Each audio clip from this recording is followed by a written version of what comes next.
After 999 years of her soul wondering she was reincarnated. Her previous life can be described in one word: unlucky. Her mother died while giving birth to her, after that she was locked up in the capital city, forced to spy on her father and eldest brother. And when she reached a certain age she was forced to get married. The wedding night was used as a plot to kill the king and eldest brother. Unfortunately she was shot through by an arrow. Fortunately her luck changed. Not only was she reincarnated as an adorable little dumpling named Wisey, she has also been blessed with the ability to see people's fates. And top of that, her father is a famous actor. As long as she continues on this path she won't have to worry about the future. She then runs towards the giant mansion, unknowing to her that the actor Lee Zabai fell into a scandal 4 years ago, causing his popularity to plummet. In the recent years he has been continuously exposed. Many big names have exposed his fraudulent donations and abandonment of adopted children. Actor Lee Zabai turns the television off and confess that everything the news said is true. And he's in a huge debt. He nonchalantly says, "I only adopted you three to establish an image." But now that he can't afford to take care of them, so they can go wherever they want, Yongjung gets upset and says, "Our surname is Lee. Do you really want us?" He lays on the couch and response, "Get lost." Jianshan offers to quit school, get a job to help him out and act as proof. Zabai brushes it off. The eldest says, "What will you do to get us out?" while clutching his hand. Zabai says he wouldn't try if they became women. After all, he's not heartless. He cannot bear the thought of parting with the little love of his life. After hearing what he said, the blood drained from their body and they felt a serious headache. At that moment the doorbell rings. Yunning runs to open the door. Zabai informs them to leave and he no longer has money to buy them leftover meals. Upon opening the door, Yunning meets a little cutie who informs him, "I've come to find father." Zabai then yells, "Don't you dare steal my food." Wisey takes the opportunity to slip past Yunning. Zabai asked, "Whose child is this?" Wisey is impressed and thinks to herself, "What luck." In a cute voice she says, "Baba lift." Zabai wonders whose kid it could be, that she doesn't recognize her own father. Zabai has been with countless beauties, however he has never created an offspring. The boys look at him surprised. Zabai says, "Bring her to the lost and found in your way out." Wisey, unmoved by his heartlessness, grabs a hold of his leg and says, "Baba. Baba is bad, he ran away and won't take responsibility." Zabai picks her up, asked when was he with her mom. She says 4 years ago, room 1902 at Wells Hotel. She gives him a letter and says, "Mama said you ran away without any feelings. And if he doesn't believe her, give him a strand of hair." Zabai closes the paper, then picks her up and wraps her in a pink ribbon. Jianshan reminds him of his words before of how he's unable to part with his little lady. Furthermore, it cost money to raise a child. Zabai must work. However, Jianshan is happy to take care of his sister while he's working. He winks at the others, who say they can protect and feed her. Like a true man, Zabai says, "If she's my daughter I will recognize her. Also, the money to raise the 3 of them is enough to hire a nanny." Jianshan informs him that he doesn't need to support him, his scholarship is enough for his schooling and the rest can be used for his sister. Yongjung says, "I have money this month," and he promised to get more next month. Zabai asked how he's so certain. Yongjung reveals the kids at his school pay him protection fees. But he doesn't force them to do it, and Yunning had a pink clothes gifted from Auntie of Fish and Rice. And the stem buns were gifted from Uncle Liang from Kanji shop. They told him as long as he tries their dishes he could eat for free, so if he brought his sister they could eat for free as well. Wisey is happy to know Mama won't have to worry about her going hungry anymore. Later on they did a paternity test that reveals in the case of 4-year-old Wisey. Li Zibai, you are the father. Zibai bends down and asked her name. She introduced herself as Wisey, however he won't be able to find her mother's last name because she doesn't know. Zibai says, I'm not interested in your mother. He gives her two choices: be his daughter and never see her mother again, or go back to her mother. Wisey nods her head and says Mama said Wisey and Baba will be together forever and she won't fight Baba about it, so don't worry. Zibai thinks she's cute, then he looks around and asked if her mother brought her clothes and shoes. She responds Mama said Baba is rich so he'll just buy me new clothes. In reality she just didn't bring it and she didn't want it. She dislikes the woman who bought it for her. Zibai orders the boys to bring her to the supermarket and buy her new clothes she can use for the night, which includes toothbrush, toothpaste and milk powder. Jianshan asked if she wants to accompany him. Zibai holds her shoulder and says it's too late for little kids to go out. The brothers get upset, their kids too. Overpowered by the cuteness, they all go together in full armor. The plan is simply to go in quietly without being recognized. Zibai glanced at her and thinks she's quiet skill at pretending. He wonder if her mother is like that as well. Nonetheless, as long as that woman doesn't regret giving away her daughter, why bother when they have no reason of seeing each other again? Inside they locate expensive towels of good quality. Jiansheng asked Wisey if she likes the pink towel. Wisey responds, I don't like pink, yellow is the prettiest. Jiansheng says she's correct, yellow is the prettiest. Yangjung laughs and throws the yellow towel in the cart and says, here's your ugly yellow. Wisey throws it back saying bunnies are white. Yangjung retorts, you're young, you haven't seen much of the world yet. Bunnies are usually yellow. They stare at each other until there was sparks. It was like a cat versus a bunny. Wisey yells, Baba, big brother is bullying me. Secretly furious that a 10-year-old said she hasn't seen much of the world. Zibai is busy. She tries to get closer to him.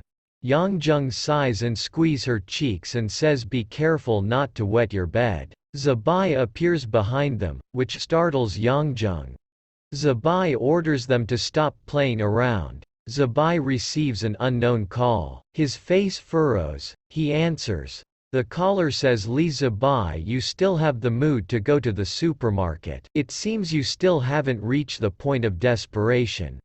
The child in the cart looks very pretty. Why does she call you dad? Wisey looks up and wonders what he's thinking. Wisey tugs Baba's shirt and asks if something's wrong. Zibai smiles and pats her on the head, then suggests they go home if they're finished shopping. It's time for Wisey to take a bath. Zibai asked if she can bathe herself. Yunning removes his shirt and says, I'll bathe little sis, afterwards she'll smell really nice. This makes Wisey flustered and calls Yunning a pervert. Zibai holds Wisey and punishes Yunning by making him go to the dark room for an hour. Jiansheng and Yangjung were also sent to the dark room. Wisey says, Baba, I can take a bath by myself, so no peeking. Zibai worries that she's still young and is unable to take a bath by herself. He listens to know what's happening, then he finally decides to stay in a chair. Wisey exits the bathroom upon seeing Baba, asked why he's still there. Zibai hugs her and says, in your former house did you also take baths by yourself? Wisey exclaims, I'm a big girl. I can bathe myself. Zibai, misled by her words, believed no one was taking care of her. So at a young age she had to take care of herself. In truth, it's because she has the soul of an adult and doesn't want anyone to see her naked. Zibai blow dry Wisey's hair and confessed that he no longer has any more money and the world is a scary place. Are you scared? Wisey asked if a bad man wants to hurt Baba. Zibai responds yes. This makes sense. YZ's dad's fortune is luck after all. However, bad things have been happening to him, which YZ deciphers that someone is harming him. YZ says, "I'm not afraid. I believe in Baba that he will protect us." YZ kisses him on the cheeks. Zabai assures her that he will protect her. Later that night, Zabai watched his precious daughter sleep. And thinks, "Gu Chengman, you can threaten me, but if you dare touch my daughter, I'll make you pay." Then he calls someone and tells them to come tomorrow. When YZ wakes up, she stretches and noticed her three brothers and thinks they're similar to the lineup that serves the emperor. Yunning offers her milk, which he tries to make sure it's not hot. YZ says she can't eat, since she hasn't brushed her teeth. Yangjung appears with toothbrush in hand. He grabs her. She covers her mouth immaturely. Eventually she surrenders and lets them do what they want.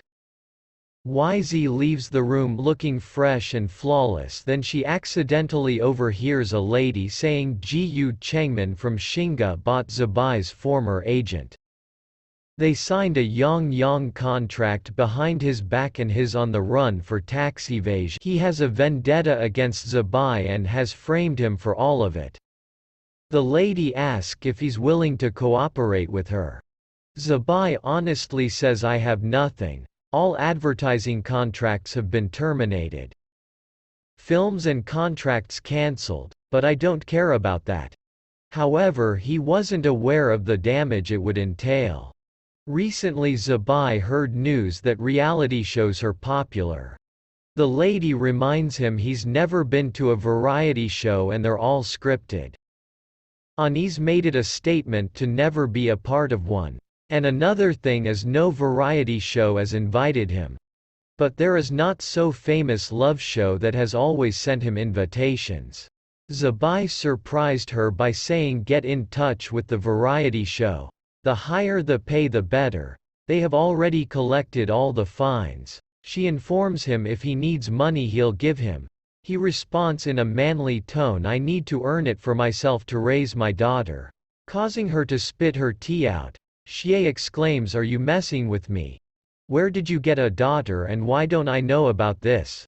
YZ then yells Baba and jumps into his arms, and asked if Baba dreamed of her last night. YZ kissed Zabai in the cheeks. Wenxie, surprised by the scenario, asked if YZ his biological daughter. Ignoring the question, Zabai introduced Xie. Wenxie has his manager. But YZ can refer to her as Auntie Xie. YZ used her powers and sees that she possesses the color cyan, which is a sign of good luck. It's not as good as Zabai, but it's not bad either. YZ introduced herself as Zabai's daughter, which makes Xie go into a rage. She reveals that when Zabai was seeing the miss, he told her he doesn't want children in this lifetime. Then he told her to leave and find a good man and have many children. However, she never got married, but he has a kid. YZ holds her fingers in a cute manner and says it's not Baba's fault. "He didn't know about me since yesterday." Xie inquires if anyone from the Gu family know about his daughter. Zabai responds, "Of course, it's because of Gu Chenggan that he was united with his beautiful daughter." Xie then informs him that she hasn't found a house that meets his requirements. But the villa he bought for her at Huining Road is still available. The security is good, so he can live there for the time being. Xie walks away and says as for the show, as long as he thinks it over and doesn't regret it, she'll update him as soon as possible. YZ inquire if they'll be moving. Zabai smiles warmly and says your safety his top priority. YZ hugs him, feeling a warm sensation in her chest, and wonders if someone had told her this before, then maybe life wouldn't have been as difficult. At Huining Road Villa, it's now autumn. YZ runs towards a swing with an excited expression. It's a nostalgic feeling in her past life in Guanhedian. It was autumn, she was confined by the high walls of the palace. Fortunately, outside the palace walls was the north road of Yangshan City. Sadly she couldn't leave, but when she stood in the swing she could glimpse the outside world. Back then the walls were dull and monotonous, so she never bothered to decorate the swing. She believes it could look better. YZ calls her brothers asking them to decorate the swing. Jiansheng says he's helping with the luggage so second and third brother will help. Yangjung, using 5% of his brainpower, says the weather is hot. We must be careful or else it'll break. Zabai pinches his cheeks and says, I don't need help with luggage, go help your sister and don't just watch her work. Zabai turns away and urges him to be honest with his sister. Yangjung grabs YZ's hair and says, I'm going to find a way to get money, you better not tell dad or else I'll beat you up. He runs away, and Jiansheng says, ignore him, I'll help you. How do you want to decorate the swing? With a proud smile she says it should be yellow like autumn with yellow flowers and writings on the wall. Jiansheng's facial expression suggested my sister has no taste. Jiansheng says YZ should pick the flowers and he'll find yellow decorations. She agrees, then while picking flowers says my swing will be really pretty. Afterwards all the materials were gathered. YZ directs Jiansheng as he does all the work. Zabai checks in them, and sees a blinding light, a proud daughter and two mentally drained sons. He thinks she may be my blood, but the aesthetic wasn't inherited. Zabai, wanting to protect his daughter's young art, lies and says it looks very pretty. YZ asked him to help her write, his face turned blue. After writing, the doorbell rings. A good-looking, well-dressed kid informs him that a boy who came from here had asked if he needed protection and said he collects monthly protection fees, so he was taken away by the community security. Zabai goes to get Yangjung with an angry expression. The boy's eyes then open wide. He contemplates forcing the door open, but drops that ideal because the alarm would activate. He calms down and decides to go home, then find a way to figure things out. He then hears the voice of YZ. He glances behind him and wonder if she's coming out. YZ points to her father saying he's back. She runs towards him. The two hug. At that moment Yangjung noticed Tingxi watching them. He confronts him and asked if he wants to fight. He replies, I don't want to. YZ looks over Baba's shoulder and wonders what's causing the commotion. She noticed Tingxi, his cold expression, his flawless jaw and his style made her fall for him. Especially the fact that she thought her brothers were already very handsome among the boys. But after seeing him she's now aware what it's like being the best. However, his eyes are familiar. The doorbell rings and YZ exclaims, I'll get the door. YZ opened the door and sees Auntie Xie wearing full white, looking like a model. Next to a stack of presents, which are all gifts for YZ. That are extra samples she got from her business partner in a warehouse. YZ is delighted with an unimpressed expression. Zabai says, come in. The gifts were beautiful and brand new. She ponders if Auntie wants to be her stepmom. Xie hands Zabai some documents and explains she had met with the program manager and says it's a reality show for single artists. However, the producer is completely green and the only admirable thing about him is his background. There will be no popular guest or topics. So far only 2 cheap advertisers are interested. The producer had largely emphasis that his fee wouldn't be large. Zabai asked how much. She says 2 million for 1 season and goes further saying, isn't it a joke? Even if your situation is bad. He cuts her off saying he'll accept. She tries to convince him otherwise, saying he was the best actor and shouldn't accept such a lossy program with such a low fee. However, her words goes through one ear and exit the next. Zabai knows he can't be picky. He has to handle the tuition fees and daily expenses. Zabai instructs her to arrange a meeting with the producer in order to add one last condition. If he agrees, he'll accept the contract immediately. Xie reminds him he has an agent and doesn't have to fight for what he wants all alone. Zabai declares, "My daughter matters the most, so I need to talk in person." Xie asks if he plans to take his daughter to the show. Zabai reveals that Ji Chenggen is already aware of his daughter, and it's now impossible to hide her from the spotlight. YZ wonders what happened between Baba and Ji Chenggen. She thinks the best course of action is to ask her brothers. YZ runs towards her brothers with a panic expression, asking who is Ji Chenggen and saying Baba and Auntie mention him with an unhappy expression. She's worried. Jiansheng says they have the same father. YZ deciphers that he means Baba is an illegitimate child. Pretending to be foolish, she asked why Baba hates him. Yangzheng advised Jiansheng not reveal that Zabai is an illegitimate child or it'll break his image. YZ asked if Baba is a mother. They looked surprised. Yangzheng orders her not to ask such things around Zabai, and lets it slip that his mother stole the Ji family inheritance and frames Zabai. The doorbell rings, and Yunning runs to the door thinking it's food delivery. He sees Ting Si with his maid and butler. Jiansheng intercepts and asks what's the matter. Weiji thinks Tinsen is pretty and kind. Weiji reveals herself and urging him to come closer. Tingxi gentle holds her hand in his. Weiji feels nostalgic and can feel his kindness although he doesn't show it. Weiji asked in a gentle voice if they've met before. He replies maybe. At that moment Jiansheng grabs her and exclaims, "What are you doing to my little sister?"